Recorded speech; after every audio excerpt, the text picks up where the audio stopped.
the eternal city that is Rome, where the ecclesiastical splendor of the Renaissance completely enthralls the imagination.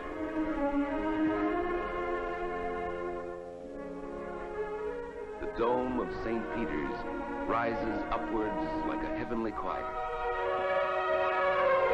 From the topmost pinnacle, the centuries that are Rome spread out in everlasting significance. Hello, everyone. It's Monday again, everyone's favorite day of the week.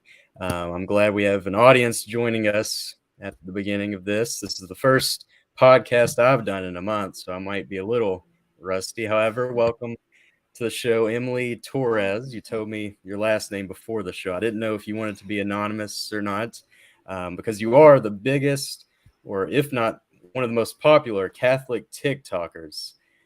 So did that happen overnight? Was that a slow journey?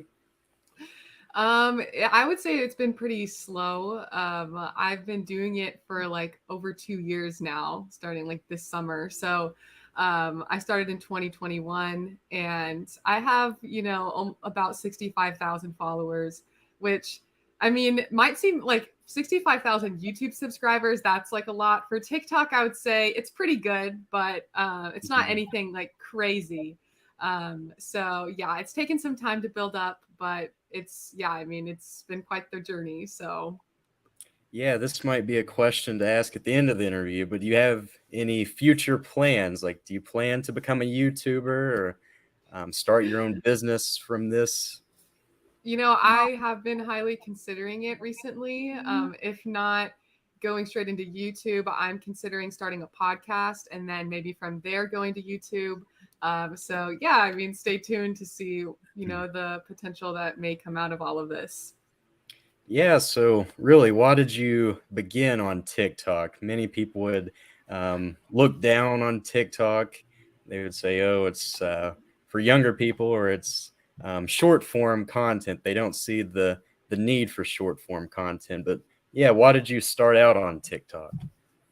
Yeah, I started out as a joke. I think like I was the same way in terms of like the way I viewed TikTok initially. I thought it was stupid, just like an app for people to like be weird, make jokes, dance or whatever. Like I thought it was ridiculous. But I don't know, on a whim, I just decided like, oh, I'm just going to post a video like making a little jab at Protestants, and like to my surprise, it got like maybe a couple thousand people that viewed it, which it's not great, but it was like a lot for it being like a first video with me having like no previous content. So after that, I was like, oh, like this did pretty well. And then I kept getting a bunch of like anti-Catholic comments. So then that kind of fueled me to like respond to people, make video responses. And then I was like, oh, I guess I should take this seriously now because it's doing pretty well. So yeah. Yeah, so you're a convert yourself. That Correct. really played into the foundation of this. How long ago was your conversion? Were you raised Catholic at all? Was it a reversion or a total conversion? Yes. So I was not raised Catholic. I wasn't really raised with any religious background, at least in any strong capacity. I would like occasionally attend non-denominational type churches growing up with my mom. But it was never like a huge part of our lives. It was never something that was like very consistent. And then when I was about 14 years old, I had been going for like the past year to a non-denominational church just as kind of like a social event with my sister. And that's when after like a year of doing that, I sort of realized, I'm kind of being a hypocrite in the way that I'm living my life.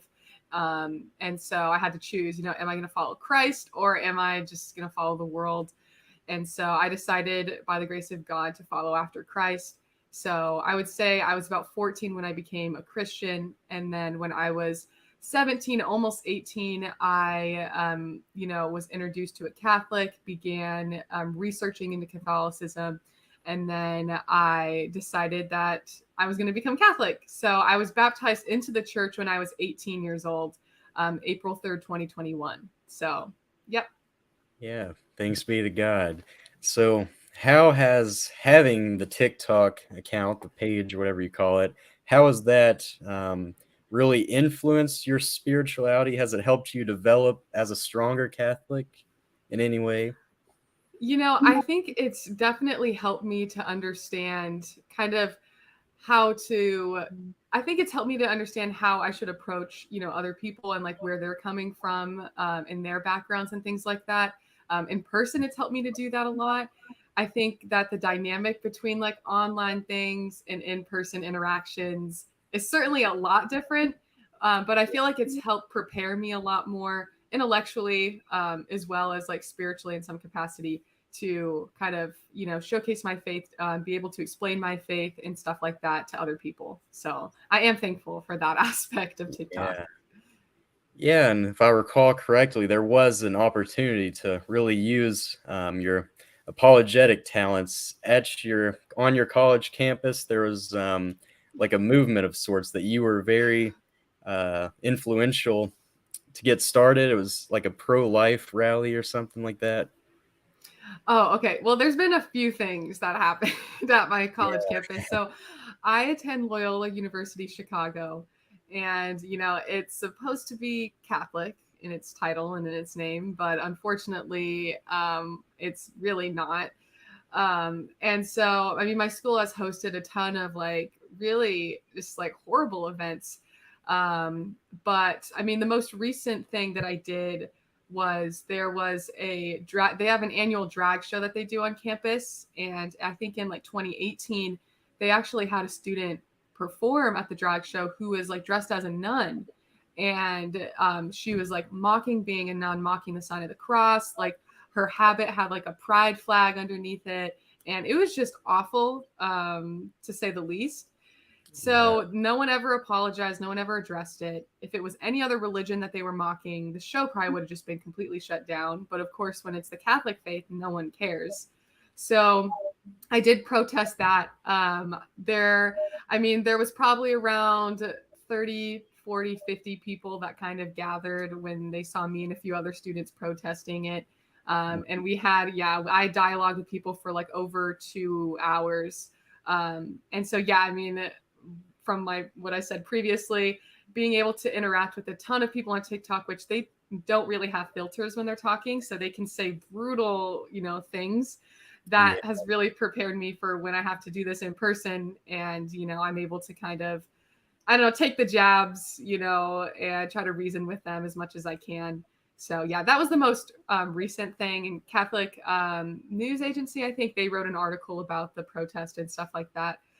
So yeah. Yeah, so is it easier in person to talk to people rather than communicate via TikToks at one another? Um, I think there's pros and cons to both. I think I get more nervous in person.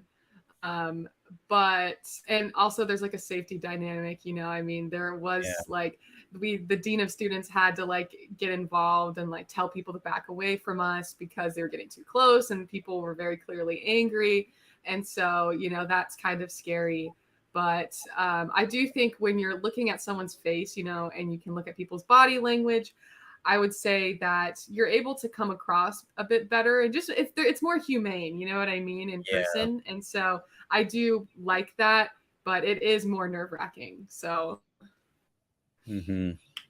So yeah, like going back to the TikTok adventure, it's still ongoing, but have there been any good experiences that have come from that? Like people reaching out to you, saying that you've helped them or helped them even convert or consider the Catholic Church? yeah, by the grace of God, there's been, maybe even hundreds of people that have reached out and have told me that I helped them, look into the faith. I helped them stay in the faith because they were, questioning Catholicism and, considering becoming a Protestant. Yeah, I've had people tell me that because I made one video randomly on a whim, just telling people, um, about what RCIA is and how it's starting soon. And so they, if you're just even in the slightest bit interested in just learning more about Catholicism, join it. And I think Mhm. someone, a year later told me, oh, because of that video, I did it and I, received the sacrament of confirmation. And so, thanks be to God, there's been a lot of good that has come out of the account. Even though, again, I mean, it seems silly, like TikTok. right? It's kind of ridiculous, but God uses, I guess, the lowly to bring about, good fruits. So, yeah. Yeah, so we have a viewer question. They asked, "How's it going?" It's going. Yeah, well, yeah. Thanks to all of our viewers. Um, yeah, back to TikTok, I guess, or even just in general. Have you ever heard of Blessed Carlo Acutis? Yeah, actually, I just made a video about him yesterday on my Yeah, page. pretty So, cool. yeah. Do you have a big devotion to him? He was really the first internet saint, the first saint of this millennium. Yeah, if I'm being honest, I have not really looked into him much. I know there's a lot of people on my campus who've spoken about him, and I know about him, of course. But I haven't read too much about his life. I'm not sure if there's even if there's any books on him. But he is someone that I do hope to learn more about.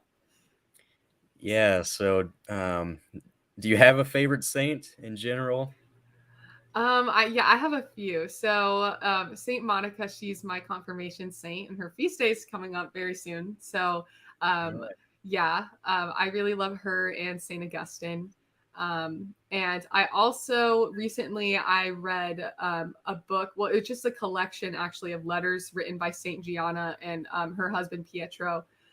So I would say I do have a devotion to Saint Gianna, and then Saint Therese of Lisieux. I've been reading through the story of a soul, and I feel like I've grown very close to her since then. So yeah, and then also I have to mention Saint Thomas More. I feel as if he is like a spiritual father to me in a lot of ways as well. So yeah.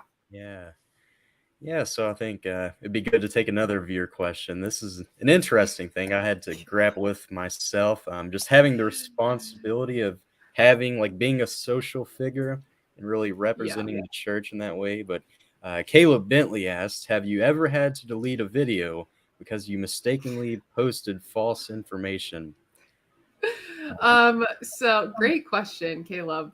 I cannot recall a time where I've deleted a video because I realized what I said was false. I have made mistakes sometimes, maybe in describing a location or describing just some minute detail about something. And usually it's always people in the comments that start coming after me and correcting me because they just love to correct. There's those people who just love to correct someone when they see them mess up. And so I will always comment something and pin that and be like, I meant to say this, or you're right, it's actually this. But it's never something drastic where I would feel the need to just delete the entire video. So yeah. Yeah.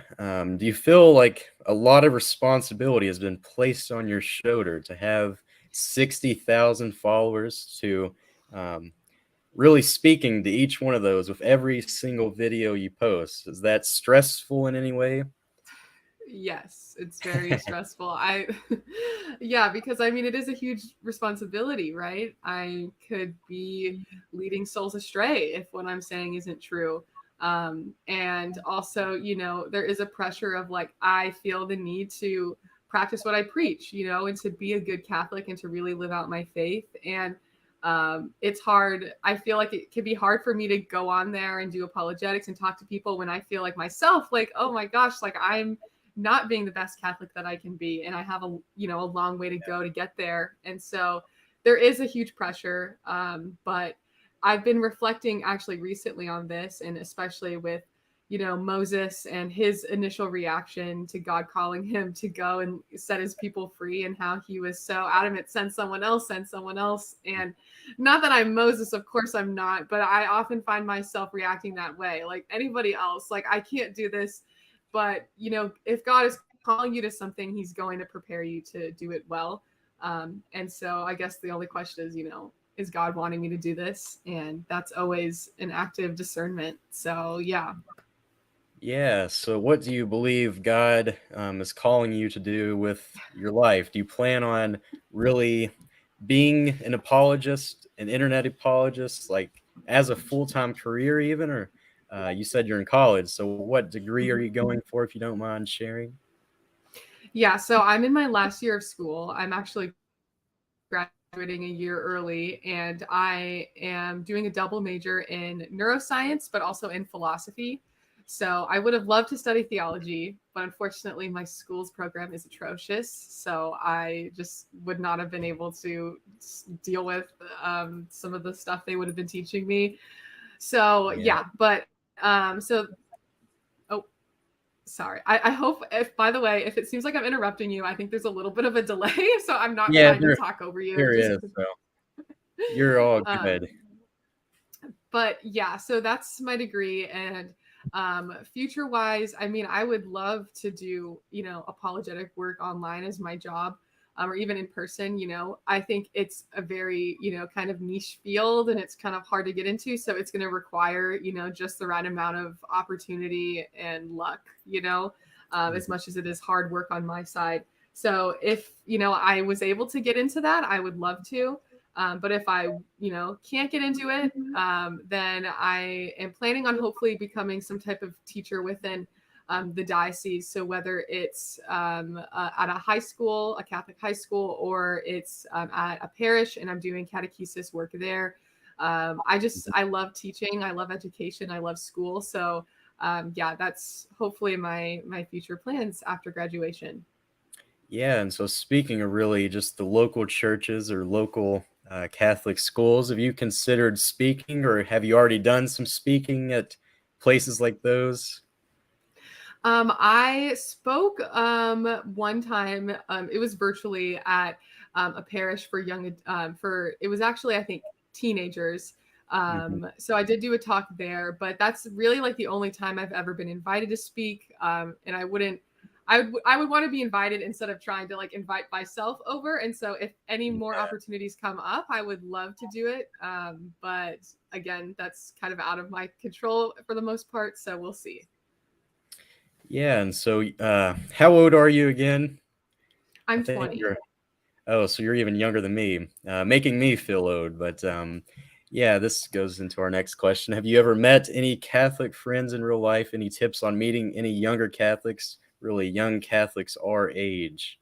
A lot of them are still like distracted in college with other things. They haven't really decided to go to church yet, but we're really ahead of the curve by a few years. So yeah, any tips on that? Meeting Catholic friends in real life? Yeah, so all of my friends actually that I've made have been online. But they have developed, at least a few of them have developed into like in-person relationships. So some of my closest like relationships that I have, I made through Discord actually. So through my Discord server, there's a lot of young Catholics on there, and I've been able to meet quite a few of the people that I've befriended on there in person, which has been so great. And also another place I was able to meet a really good friend is on Facebook. I joined like a young adult Facebook group for my city, and got connected with a young woman on there. And actually, I haven't even met her in person yet, but she goes to my school, and so I'm going to meet her finally in like next week. So I'm really excited for that. But we've really hit it off over text. And so, yeah. And so for me, I tend to keep my social circle small just because it is hard to meet people who, are very serious about their faith that are young. And I'd rather have just a couple friends who I'm close to and who lead me to holiness rather than, a larger group of friends that, might, not be the best influence on me. So, yeah. Yeah, definitely. But is there anything like a Newman Center on your campus, like a young adult group of sorts? Yeah, I mean, so it's funny. It's crazy because officially Catholic schools don't have Newman centers because they're supposed to be Catholic. But what I found, it seems like the public schools that have Newman centers tend to have like, a bigger Catholic crowd than like the actual Catholic schools, which is sad. But Yeah, definitely. Why do you think that is? Why do you think Catholic schools aren't explicitly Catholic all the time? Money, they're trying to get, make their appeal to a larger crowd. And so they do that by not being super Catholic because Catholic values aren't popular. especially in a city like Chicago, though, it's very liberal. So the people that you're going to be trying to draw in, like, they're going to have pretty progressive values. And oftentimes those are, anti-Catholic. So, yeah. Yeah. We'll take another quick question here. So, yes, Stevie, he complimented you on the double major in 3 years. I didn't even realize that. That is a lot of work. And you just started college here like in the last week or so, I would assume.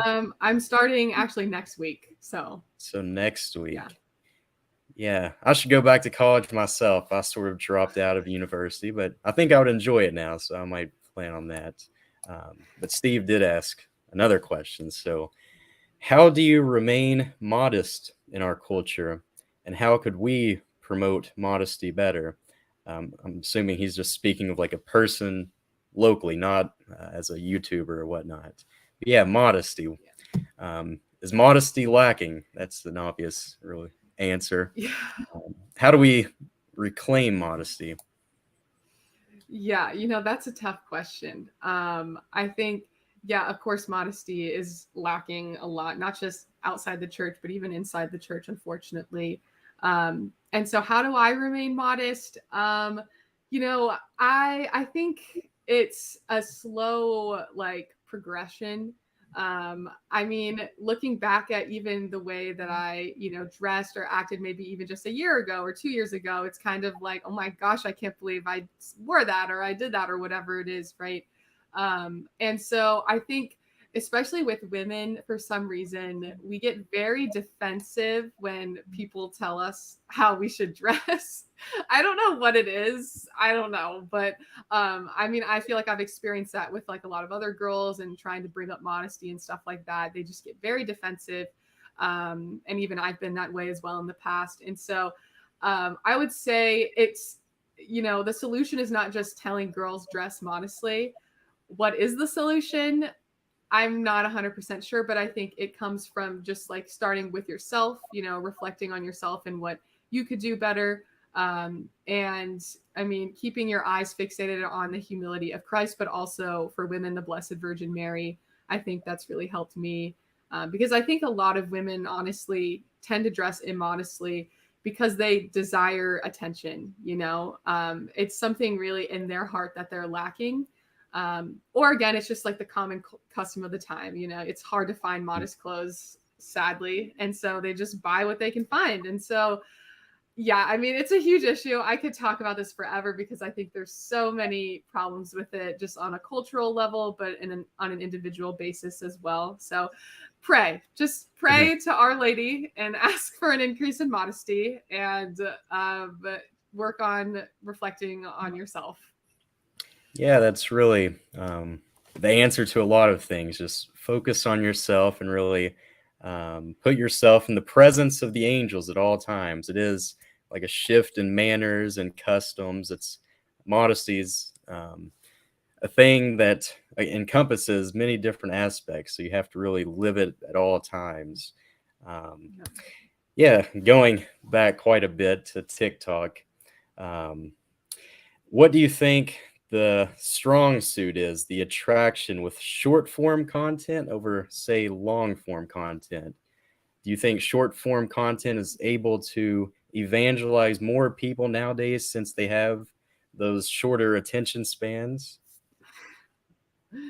Yeah, I would say, there's pros and cons to it. Of course, the pros are that it's a quick, attention grabber. So how many people would go on YouTube and type in, some Catholic question or topic and then watch a 30-minute video on it? Most people aren't going to do that when they're not Catholic, right? Mm-hmm. And so because these videos are short, because they're randomly popping up on people's feed, it reaches a lot more people. And so I would say that's a huge pro. But of course, like my content, it's not directed really to like, deeply educate people. I just kind of encourage people who come across my page to go and do their own research through reading books, watching YouTube videos, which are way longer and more, extensive. So yeah, I mean, there's a lot of pros, I would say. I mean, and there's a pro for me because it's less, time consuming to have to film things. And so that's honestly kind of been one of my big hesitations with YouTube is I know like I'm going to have to invest so much more time and energy into longer videos. And do I have that ability right now to do that? I don't know. Probably not, if I'm being Lots of honest. schooling for that. Exactly. So, yeah. Yeah.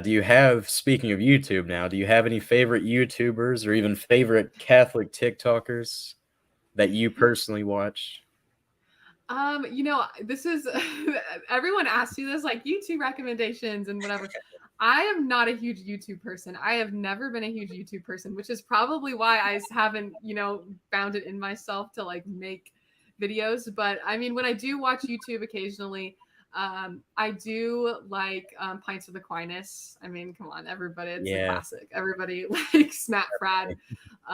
So yeah, he's probably like the one guy that I would listen to, like him doing interviews with nuns and priests and stuff like that. I'm sorry that I need to get into YouTube so I can, give people better answers. I haven't found it in myself yet. Yeah. So I have to ask now, would you ever go on Pints of Aquinas, the biggest Catholic podcast, to be interviewed on there? I would love to. I think that would be amazing. It's kind of funny. 2 years ago, when I first kind of decided to convert and my Discord server had started to grow, he wasn't nothing as big as he was now. And I actually like reached out to his page and was like, oh, I would love to talk about my conversion and whatever. And like his little like person that runs his Instagram account like reached back to me and they're like, oh yeah, like give me your email, like we'll get back to you. They didn't get back to me, which is okay because I was like a nobody at the time, I was just some random, Catholic woman who converted, and there's a million of those. So but I would love to be on his show. I think he's great. Yeah, so I look forward to seeing that. Hopefully it'll happen someday. Yeah, there was somebody in the comments just a second ago. They said, thank you for helping me get closer to Catholicism. So yeah, you have a fan base already. Yeah, like, has it sunk in? Just, I kind of already asked this a couple minutes ago, but like, just the amount of responsibility that's on your shoulders, like, does it seem like you have 60,000 followers? I guess no.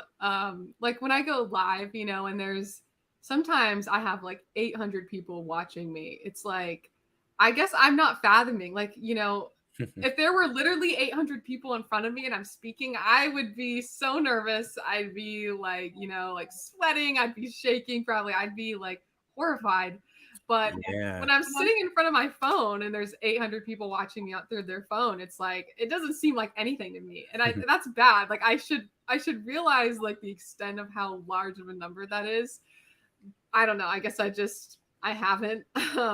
So yes, I mean, I think the responsibility does become daunting sometimes and I kind of really reflect on it. But again, I guess I try to think if this is what God is wanting me to do, then this is what he wants me to do. And he's going to make me prepared and he's going to make me good enough.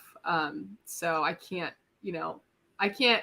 put too high of an expectation on myself, Yeah, so this is probably putting a high expectation on you, but if you could speak to each one of those people and tell them one thing that could help them spiritually or help them grow in faith or know God, what would that be? Just like a short answer, really.